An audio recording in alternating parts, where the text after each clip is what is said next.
నాయనా నీకేం కావాలని ఇక్కడికొచ్చావు? అయిపోయిన కాలానికి కాల్ చేసి అక్కడున్న వాళ్ళతో మాట్లాడే ఫోను మీ దగ్గర ఉందంట కదా స్వామి. అది నాకు ఇస్తే నాకు జరిగిన కొన్ని సంఘటనలు మార్చుకుంటాను స్వామి. బిడ్డ ఏది ఫ్రీగా రాదు బిడ్డ. కావాలితే నన్ను వాడుకోండి స్వామి. అరే ఏమంటున్నావురా? నేను ఆ టైపు కాదు స్వామి. నేను అలా అనలేదు స్వామి. నేను మీకు ఒక సెర్వెంట్లా సేవలు చేస్తానంటున్నాను స్వామి. సరిలే ఇప్పుడు నా చెయ్యి ఎదరక చాపు. ఓం క్రీం క్రమ్. తీసుకోరా కుర్రేదవా. నీకు ఒక నిమిషమే టైం ఉంది, తొందరగా మాట్లాడుకో. సరే స్వామి. హలో, ఎవరు కాల్ చేశారు? ఒరే నేనేరా మాట్లాడుతుంది. ఎరా బొచ్చుకే నీ పేరు చెప్పి చావరా. ఒరే నేనేరా నువ్వేరా నేను 2025 నుంచి మాట్లాడుతున్నాను. ఏంటి నువ్వేనేనా? అలా ఎలా మాట్లాడుతున్నావు?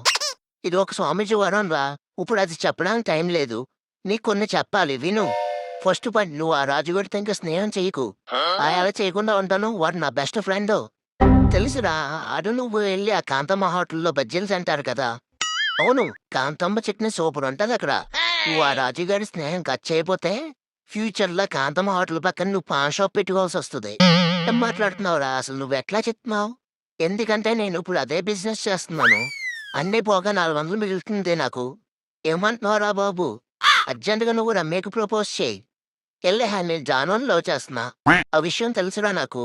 అది నీకు మధ్యలోనే హ్యాండ్ ఇచ్చి వేరే వాడితో లేచిపోద్ది. నా మాట వినరా. రమ్యకి నువ్వంటే చాలా ఇష్టం. రమ్యకి ఫ్యూచర్లో సెంట్రల్ గవర్నమెంట్ జాబ్ వస్తుంది. 1,00,000 రూపాయలు శాలరీ వస్తుంది. తను ఇప్పుడు మిస్ అవుతే తర్వాత ఇన్‌స్టాగ్రామ్‌లో, ఫేస్‌బుక్‌లో దొరకడం కూడా కష్టమేరా. ఫేస్‌బుక్, ఇన్‌స్టాగ్రామ్ అంటే ఏంట్రా? ఓహో, నీకు ఇన్‌స్టాగ్రామ్, ఫేస్‌బుక్ అంటే తెలీదు కదా. అట్లా రకరకాలమైన జనాలు పరిచయం అవుతారు. దాంట్లో నుంచి చాట్ చేసుకుని, లవ్ చేసుకుని పెళ్లి చేసుకుంటారు. నువ్వేం చెప్తున్నావో నాకేం అర్థం కావట్లేదురా. ముందు ముందు అర్థమవుతుందిలే. ఫ్యూచర్‌లో కరోనా అని, లాక్‌డౌన్ అని, స్మార్ట్ ఫోన్స్ అని, ఇన్‌స్టాగ్రామ్ అని అన్నీ ఎన్నో వస్తాయి. అవి కాకుండా మొగుడు లేని అమ్మాయి కోసం కొన్ని 100 మంది అబ్బాయిలు కొట్టుకోవడం చూస్తావు. ప్రియుడి కోసం మొగుని చంపిన భార్యలను కూడా చూస్తావు. ఇకుందురా నీకు మాత్రం దబిడియే. కూడా సైకోవేదవా. నువ్వు నేను ఒకటే కదరా. అవును కదా.